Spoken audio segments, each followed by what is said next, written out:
Hello students, इस online class में मैं देवानंद श्रीवास्तव एक बार फिर से आप लोगों का स्वागत करता हूं। और आज आप लोगों के बीच में मैं कक्षा 12 हिंदी विषय के उप विषय संस्कृत के अंतर्गत आप लोगों के बीच में सुभाषित रत्नान नामक पाठ के दूसरे भाग को लेकर के उपस्थित हुआ हूं। और स्टूडेंट्स, आप लोगों ने हमारे पिछले क्लासेज में, हमारे पिछले वीडियो में सुभाषित रत्नान के प्रथम भाग में आपने इसके कुछ श्लोक का हिंदी अनुवाद पढ़ा था। और आज आपके बीच में द्वितीय भाग में उसके अगले श्लोक के हिंदी अनुवाद के साथ मैं उपस्थित हुआ हूं। और आज आप लोगों को इसके आगे के शेष श्लोक का हिंदी अनुवाद अध्ययन करना है। और सुभाषित रत्नान के विषय में कल आपको बताया गया था कि सुंदर कथन रूपी रत्न होता है सुभाषित रत्नान का अर्थ, जिसमें सुंदर सुंदर वचन, सुंदर सुंदर बातें जो एक रत्न की तरह हमारे भारतीय संस्कृति की धरोहर है, उन सुंदर रत्न रूपी कथन को हम अपने जीवन में किस प्रकार से अंगीकार कर सकते हैं, इसे आप अध्ययन के द्वारा अपने जीवन में उतार करके सफलता जीवन में प्राप्त कर सकते हैं और एक अच्छे मानव बन सकते हैं। तो आइए आप देखिए, कल आप लोग इसमें 7 श्लोक का अध्ययन आप कर चुके थे और आज आपको 8वें श्लोक का अध्ययन करना है। 8वां श्लोक जो दिया गया है, तो 8वां श्लोक देखिए है कि विद्या विवादाय धनम मदाय शक्ति परेशान परिपीडनाय खलस्य साधो विपरीतम एत ज्ञानाय दानाय च रक्षणाय। देखिए, इसमें दूसरी लाइन में एक शब्द है खलस। खलस खलस माने होता है दुष्टों की, कि दुष्टों की विद्या विवादाय, कि जो दुष्ट व्यक्तियों की विद्या होती है ये विवादाय, विवाद के लिए होती है। विवाद माने लड़ाई झगड़े। दुष्ट व्यक्तियों की विद्या विवाद के लिए होती है। धनम मदाय, धन, मदाय मद, अहंकार, कि धनम मदाय, धन अहंकार के लिए होता है। और शक्ति परेशान परिपीडनाय, और शक्ति परेशान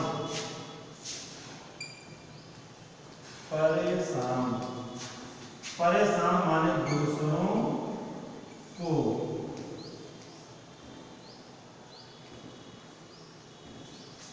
परिपीडनाय,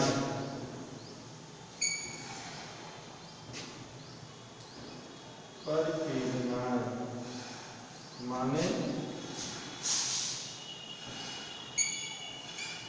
पीड़ा देने के लिए।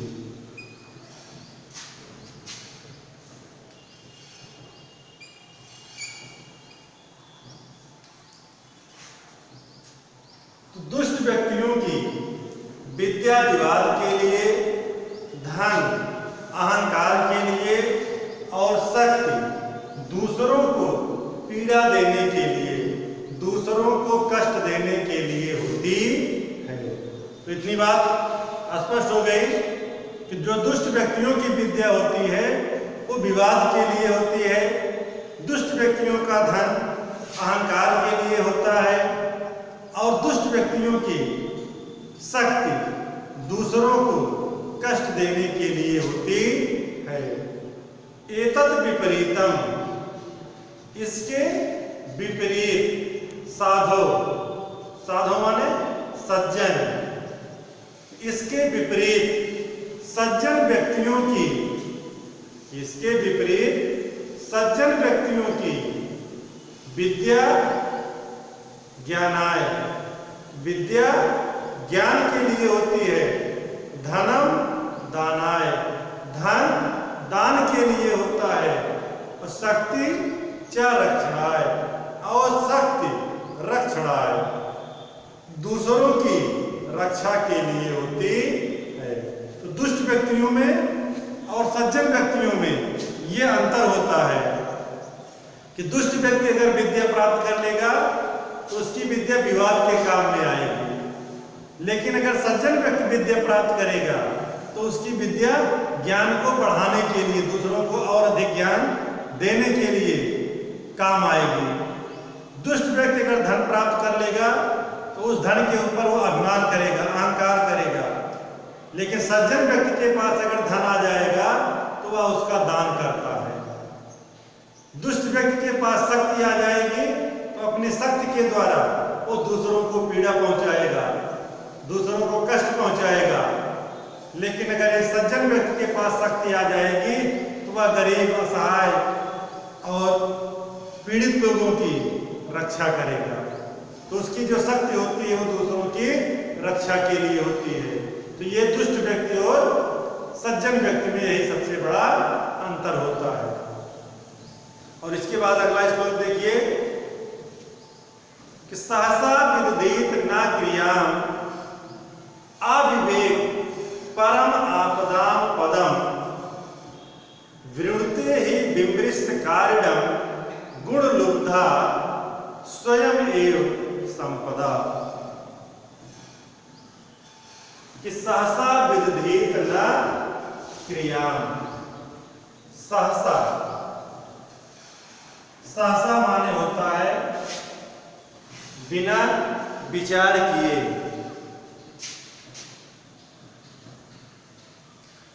सहसा अचानक से, बिना या एकाएक, बिना विचार किए, सहसा विदधीत,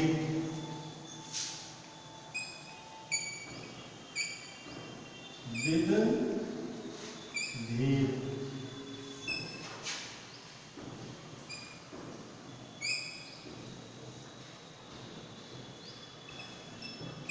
विदधीत क्रिया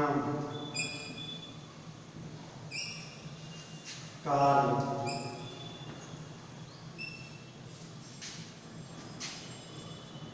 सहसा विदधीत न क्रिया अविवेक,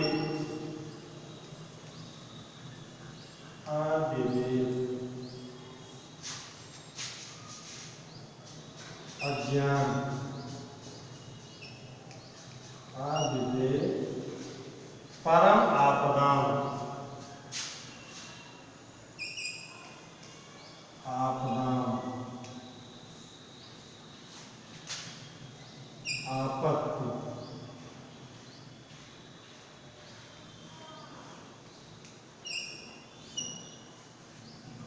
परम आपदाम पदम स्थान।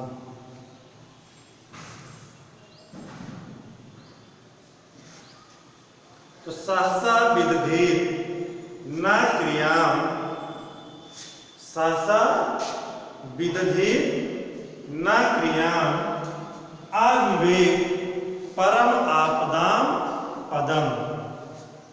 अचानक या बिना विचारे कोई कार्य, सहसा विदधीत बिना विचार किए कोई भी कार्य, न क्रियाम नहीं करना चाहिए। कि सहसा विदधीत न क्रियाम, बिना विचारे या बिना विचार किए क्रियाम कार्य को न विदधीत नहीं करना चाहिए। कि सहसा विदधीत न क्रियाम, बिना विचार किए कार्य को न विदधीत नहीं करना चाहिए। क्योंकि अविवेक परम आपदाम पदम, क्योंकि अविवेक अज्ञानता परम आपदाम परम आपत्तियों का पदम स्थान होती है, भंडार होती है। क्योंकि अज्ञानता परम आपत्तियों का भंडार होती है, स्थान होती है। बिना विचार किए कोई कार्य नहीं करना चाहिए। क्योंकि अविवेक या अज्ञानता परम आपत्तियों का भंडार होती है, परम आपत्तियों का स्थान होती है।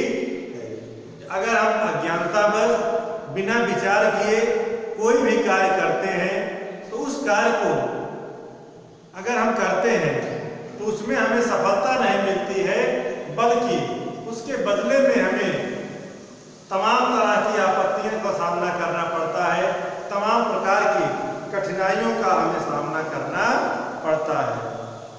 और दूसरी लाइन, वृणुते ही विमृश्य कारणम, विमृश्य कारणम परिश्रमी व्यक्तियों के गुण लुब्धा, गुणों से लुब्धा, लुब्धा माने आकर्षित होकर, आकृष्ट होकर, कि विमृश्य कारणम परिश्रमी व्यक्तियों से या विचार करके कार्य करने वाले व्यक्तियों के गुण लुब्धा, गुणों से आकृष्ट होकर के संपदा, संपत्तियां स्वयं ही उसका वृणुते वर्ण कर लेती है। तो परिश्रमी व्यक्तियों के गुणों से आकर्षित होकर संपत्तियां स्वयं ही उसका वर्ण कर लेती है। तो बिना विचार किए कोई कार्य नहीं करना चाहिए। क्योंकि अविवेक परम आपत्तियों का भंडार होता है और परिश्रमी व्यक्तियों के गुणों से आकर्षित होकर के संपत्तियां स्वयं ही उसका वर्ण कर लेती हैं। इसके बाद आप लोग अगला श्लोक देखिए, वज्रादपि कठोराणि मृदूनि कुस्मात् अपि लोकोत्तराणाम चेतांसि को न विज्ञातुम् अर्हति। वज्रात् अपि, वज्रात् वज्र से भी,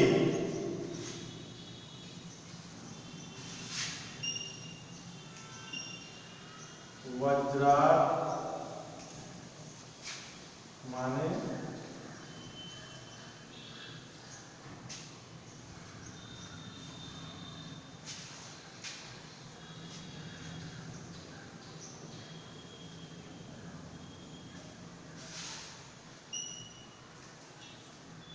वज्रात्,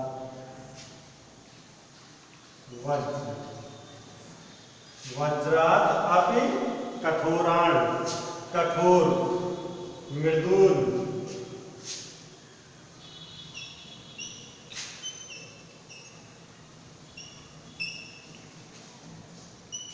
कोमल,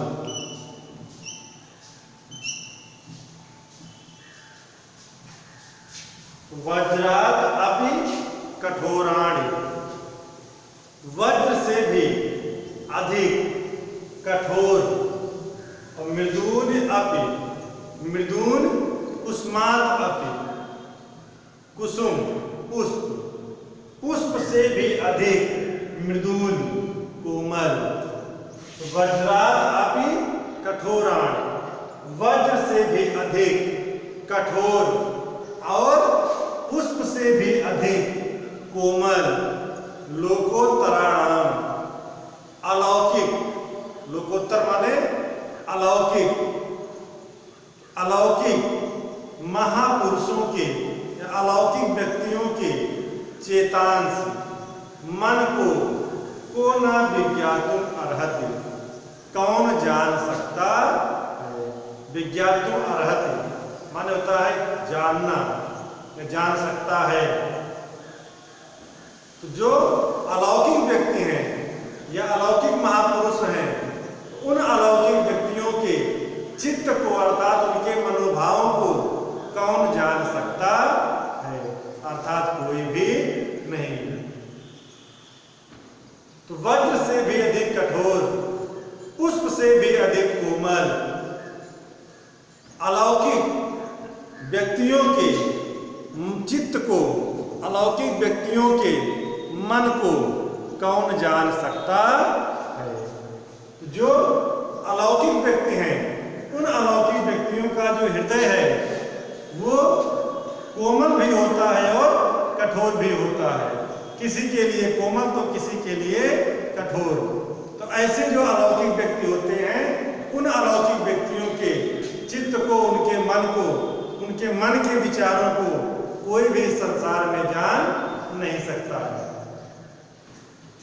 और अब इसके आगे देखिए, अगला जो श्लोक है, इस अगले श्लोक में एक सबसे भाग्यशाली मनुष्य, एक सबसे सुखी मनुष्य के विषय में बताया गया है कि इस संसार में ऐसी कौन सी चीजें हैं जिन्हें प्राप्त करके एक व्यक्ति सुखी होता है, एक व्यक्ति अपने आप को सबसे अधिक भाग्यशाली समझता है। कि प्रीणात यह सुचरिते पितरम सपुत्रो, प्रीणात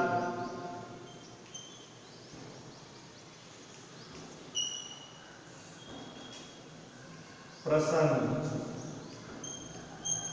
प्रीणात यह सुचरिते, सुचरिते, सुचरिते माने सुंदर चरित्र, सुंदर चरित्र, सुंदर चरित्र। पितरम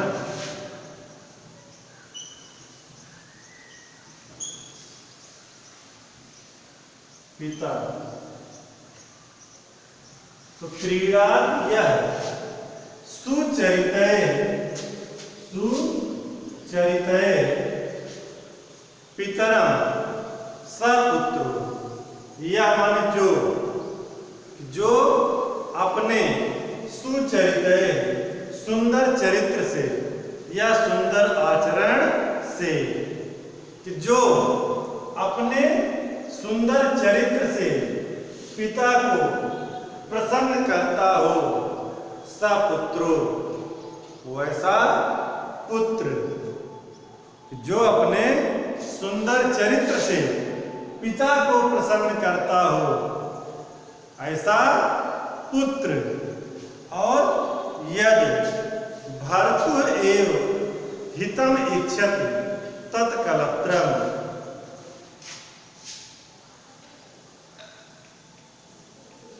भर्तु पति, हितम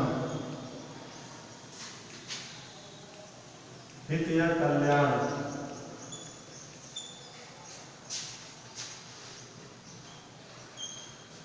कलत्रम पत्नी। यदि भर्तुः एव हितम इच्छति, जो अपने पति का हितम इच्छति, कल्याण इच्छति, चाहती हो, जो अपने पति का कल्याण चाहती हो, तत्कलत्रम, ऐसी पत्नी। दो चीजें बताई गई, जो अपने सुंदर चरित्र से पिता को प्रसन्न करता हो, ऐसा पुत्र, और दूसरी चीज, जो अपने पति का ही कल्याण चाहती हो, ऐसी पत्नी।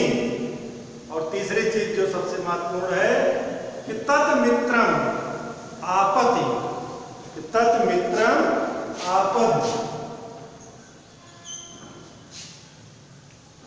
आपद माने आपत्ति में या विपत्ति में, कष्ट में, दुख में, कि तद मित्रम आपद सुखे च समक्रियम, समक्रियम समान व्यवहार, कि जो दुख में और सुख में समान व्यवहार करता हो, तत्मित्रम, ऐसा मित्र। तीन चीजें हो गई, कि जो अपने सुंदर चरित्र से पिता को प्रसन्न करता हो, ऐसा पुत्र, जो अपने पति का ही कल्याण चाहती हो, ऐसी पत्नी, और तीसरी चीज, जो दुख में और सुख में समान व्यवहार करता हो, ऐसा मित्र।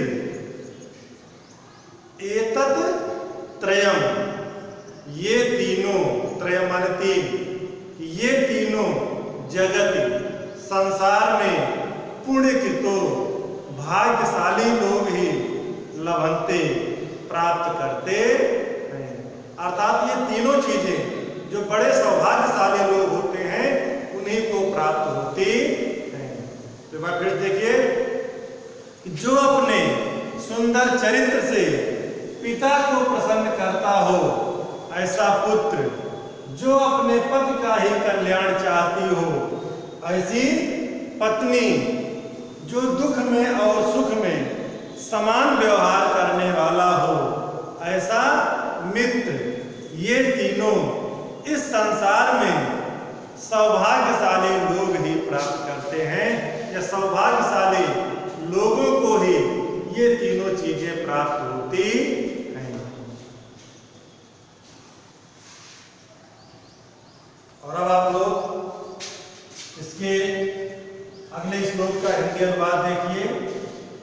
इसका अगला श्लोक है कि कामान दुग्धे विप्र करसत आलक्ष्मी कीर्ति सूते दुष्कृतम या हिनस्ति शुद्धाम शांताम मातरम मंगला नाम धेनु धीरा सुनृताम वाचम आहु। कामान दुग्धे, कामान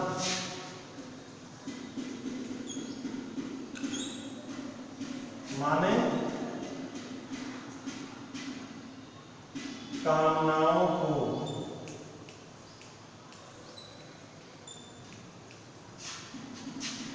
दुग्धे,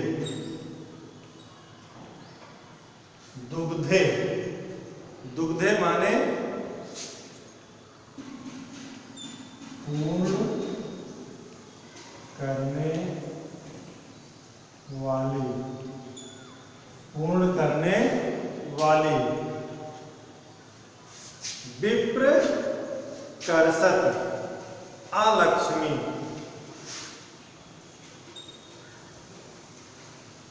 विप्र करसत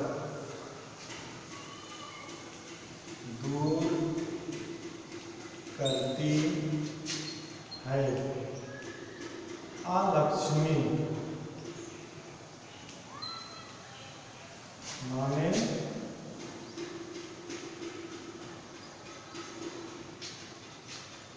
दरिद्रता को। तो कामान दुग्धे विप्र करसत आलक्ष्मी, जो समस्त कामनाओं को पूर्ण करने वाली विप्रकर्षद अलक्ष्मी,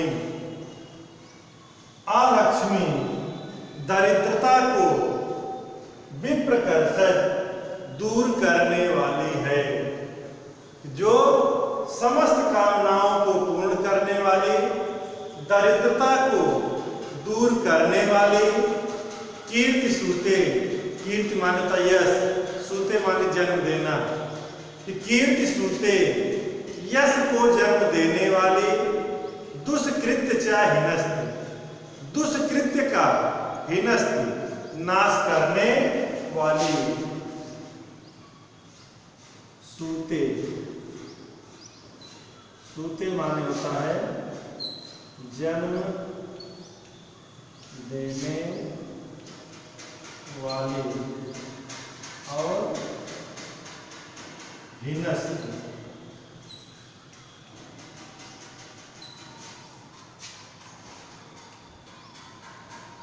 नाश करने वाली। कीर्ति सूते यश को जन्म देने वाली, दुष्कृतम या हिनस्ति, और जो दुष्कृत्य का नाश करने वाली है, बुरे कर्म का नाश करने वाली है, शुद्धाम शांताम मातराम मंगलानाम, जो शुद्ध शांत मातरम मंगलानाम और सभी मंगलों की मातरम माता है, जो शुद्ध शांत और सभी मंगलों की माता है। सुनिताम वाचो, ऐसी सुनिताम पवित्र वाचन वाणी को, ऐसी सत्य और पवित्र वाणी को धीरा विद्वानों ने धेनु आह गाय के समान कहा है, जो समस्त कामनाओं को पूर्ण करने वाली, दरिद्रता को दूर करने वाली, यश को जन्म देने वाली, दुष्कृत्य का नाश करने वाली, शुद्ध शांत और सभी मंगलों की जो माता है, ऐसी सत्य और पवित्र वाणी को विद्वानों ने गाय के समान कहा है। ऐसी पवित्र और सत्य वाणी को विद्वानों ने धीरा, विद्वानों ने गाय के समान कहा है। माने जो सत्य और पवित्र वाणी है, ऐसी वाणी को विद्वानों ने गाय के समान बताया है। और इसके आगे अगला देखिए, अगले श्लोक में प्रेम तो किस प्रकार से आंतरिक हृदय के कारण को बताया गया है कि किस प्रकार से प्रेम बाह्य शक्तियों पर अधीन नहीं होता है, बल्कि वो हृदय की आंतरिक भावना है। तो इसे किस प्रकार से यहाँ पर प्रकट किया गया है कि व्यतिष्यति पदार्थ अनंतरः कोऽपि हेतु, व्यतिष्यति, व्यतिष्यति, व्यतिष्यति माने मिलाता है, मिलाता है, अनंतरः, अनंतरः आंतरिक,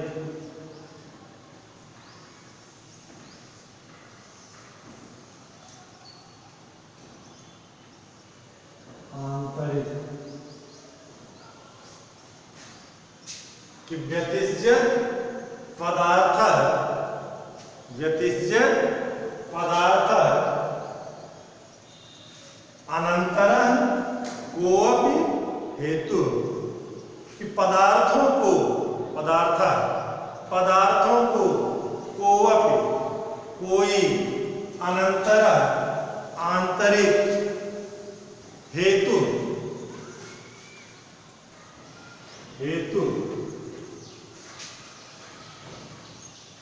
कारण, कि पदार्थों को कोई अनंतर माने आंतरिक, हेतु माने कारण, व्यतिषज माने मिलाता है। कि इस संसार में सभी पदार्थों को कोई ना कोई आंतरिक कारण मिलाता है, क्योंकि ना खलु बहि रूप आधीन प्रीतय संश्रयन्ते। खलु माने निश्चय ही, कि निश्चय ही प्रीतय, प्रीतय माने प्रेम, कि निश्चय ही प्रेम बहि रूप आधीन बाह्य कारणों पर न संश्रयन्ते, संश्रयन्ते, संश्रयन्ते आश्रित, आश्रित, क्योंकि प्रेम बाह्य कारणों पर आश्रित नहीं होता है। तो सभी पदार्थों को कोई ना कोई आंतरिक कारण मिलाता है, क्योंकि प्रेम बाह्य कारणों पर आश्रित नहीं होता है। कि जितने भी पदार्थ हैं उन पदार्थों को कोई ना कोई एक आंतरिक कारण उन्हें आपस में मिलाता है, क्योंकि जो एक दूसरे के प्रति प्रेम की भावना है वो प्रेम कभी भी बाह्य कारणों पर आश्रित नहीं होता है। तो प्रेम बाह्य कारणों पर आश्रित नहीं होता है, क्योंकि विकसत ही पतंगस्य उदय पुंडरीकस्य। पतंगस्य, पतंग माने सूर्य, कि पतंगस्य,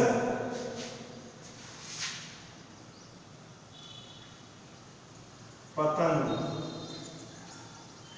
माने सूर्य और पुंडरीकम, पुंडरीकम माने कमल,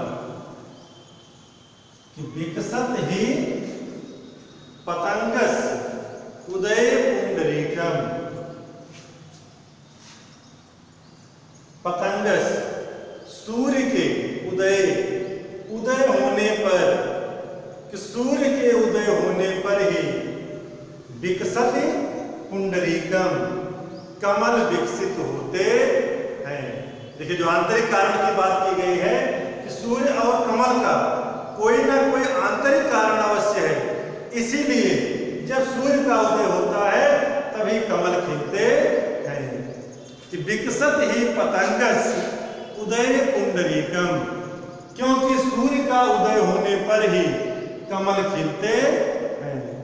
और द्रवति चा हिमरश्मि उद्गते, हिमरश्मि उद्गते, हिमरश्मि माने चंद्रमा, कि चंद्रमा के उद्गते उदित होने पर ही चंद्रकांतः, चंद्रकांत मणि द्रवति, द्रवित होती है, पिघलती है। फिर से देखिए कि सभी पदार्थों को कोई ना कोई आंतरिक कारण ही मिलाता है, क्योंकि प्रेम बाह्य कारणों पर आश्रित नहीं होता है। और इसका उदाहरण दे रहे हैं, क्योंकि सूर्य के उदय होने पर ही कमल खिलते हैं और चंद्रमा के उदय होने पर ही चंद्रकांत मणि पिघलती है। तो निश्चित रूप से इनके बीच में कोई ना कोई आंतरिक कारण अवश्य है, इसीलिए सूर्य का उदय होने पर कमल खिलते हैं और चंद्रमा का उदय होने पर चंद्रकांत मणि पिघलती है। तो निश्चित रूप से इनके बीच में अवश्य ही कोई आंतरिक कारण है। और इसके बाद अगला श्लोक देखिए कि निंदन्ति नीति निपुणा यदि वा अस्तवन्तु लक्ष्मी समाविशतु गच्छतु च यथेष्टम अद्यैव वा मरणम अस्तु युगांतरे वा न्यायात् पथः प्रविचलन्ति पदम न धीरा। कि निंदन्तु नीति निपुणा, कि नीति निपुण लोग माने नीति निपुण, नीति के जानकार, नीति के विद्वान, कि चाहे नीति में निपुण लोग निंदन निंदा करें व स्तुवंत चाहे स्तुति करें प्रशंसा करें, तो चाहे नीति निपुण लोग निंदा करें या प्रशंसा करें या स्तुति करें, लक्ष्मी समाविशत, लक्ष्मी समाविशत माने आना, कि चाहे लक्ष्मी आए या गच्छतु यथेष्टम स्वेच्छा से चली जाए, कि चाहे नीति निपुण लोग निंदा करें या स्तुति करें प्रशंसा करें, चाहे लक्ष्मी स्वेच्छा से आए या चली जाए, अतएव मरणम अस्तु युगांतरे वा, अद्य माने आज, कि चाहे आज ही मरणम मृत्यु हो जाए, युगांतरे वा चाहे युगांतरे युगों के पश्चात, चाहे आज ही मृत्यु हो जाए या युगों के पश्चात, न्यायात पथः प्रविचलन्ति पदम न धीरा। लेकिन जो धीरा, जो ज्ञानी लोग हैं, जो विद्वान लोग हैं, वह न्यायात न्याय के पथ से प्रविचलन्ति न पीछे नहीं हटते हैं, विचलित नहीं होते। चाहे नीति निपुण लोग निंदा करें या स्तुति करें, चाहे लक्ष्मी स्वयं आए या स्वयं चली जाए, चाहे आज मृत्यु हो जाए चाहे युगों के पश्चात, लेकिन जो विद्वान लोग हैं, जो ज्ञानी लोग हैं, वह न्याय के पथ से विचलित नहीं होते हैं। उनके सामने परिस्थितियां चाहे कैसी भी हों, लेकिन हमेशा वह चलेंगे न्याय के पथ पर, कभी भी वह न्याय के पथ से पीछे नहीं हटते हैं, अडिग रहते हैं वह न्याय के पथ पर। उन्हें क्या मिल रहा है, क्या वो खो रहे हैं, इससे कोई लेना देना नहीं होता है। उनके जीवन का केवल एकमात्र उद्देश्य होता है न्याय के पथ का पालन करना। और इसके आगे देखिए, ऋषियो राक्षसीम आव वाचम उन्मत्त अदृप्तयो। ऋषियों ने उन्मत्त मतवाले या अहंकारी अदृप्तयो कि ऋषियों ने उन्मत्त और अदृप्तयो अहंकारी वाचम वाणी को राक्षसीम आह राक्षसी वाचम वाणी आह कहा है कि ऋषियों राक्षसीम आह वाचम उन्मत्त अदृप्तयो कि ऋषियों ने उन्मत्त और दृप्तयो उन्मत्त और अहंकारी वाचम वाणी को राक्षसीम आह राक्षसी वाणी कहा है कि ऋषियों ने उन्मत्त और अहंकारी वाणी को राक्षसी वाणी कहा है। सा वह योनि सर्व वैराणाम, वह सर्व वैराणाम सभी वैराणाम वैर को योनि जन्म देने वाली, वह सभी वैर को जन्म देने वाली, वैर माने लड़ाई झगड़े, कि वह समस्त वैर को जन्म देने वाली और लोकस संसार को निरृते विपत्ति में संकट में डालने वाली होती है। कि ऋषियों ने उन्मत्त और अहंकारी वाणी को राक्षसी वाणी कहा है, क्योंकि यह सभी वैर को जन्म देने वाली और संसार को विपत्ति में डालने वाली होती है। माने जो अहंकारी और उन्मत्त वाणी होती है, ये पहली चीज तो वैर को जन्म देने वाली होती है, लड़ाई झगड़ों को जन्म देने वाली होती है, और दूसरी चीज ये है कि ऐसी वाणी संसार को भी हमेशा कष्ट में डालने वाली होती है। तो स्टूडेंट्स, आज के इस ऑनलाइन कक्षा में आप लोगों ने सुभाषित रत्नान अध्याय के द्वितीय भाग का अध्ययन किया है, और द्वितीय भाग में आपने शेष बचे हुए श्लोकों का अध्ययन किया, और इसके बाद आप लोग जितना अध्ययन इस सुभाषित रत्नान के श्लोकों का किए हैं, घर पर इसका अच्छे से और भी मनोयोग के साथ इसको पढ़िए, इससे आप लोग सीख लीजिए, इसका तैयारी अच्छे से कीजिए, और इसके बाद अगले अध्याय के साथ हम अपने अगले वीडियो में फिर से आपसे मिलेंगे। तब तक के लिए धन्यवाद।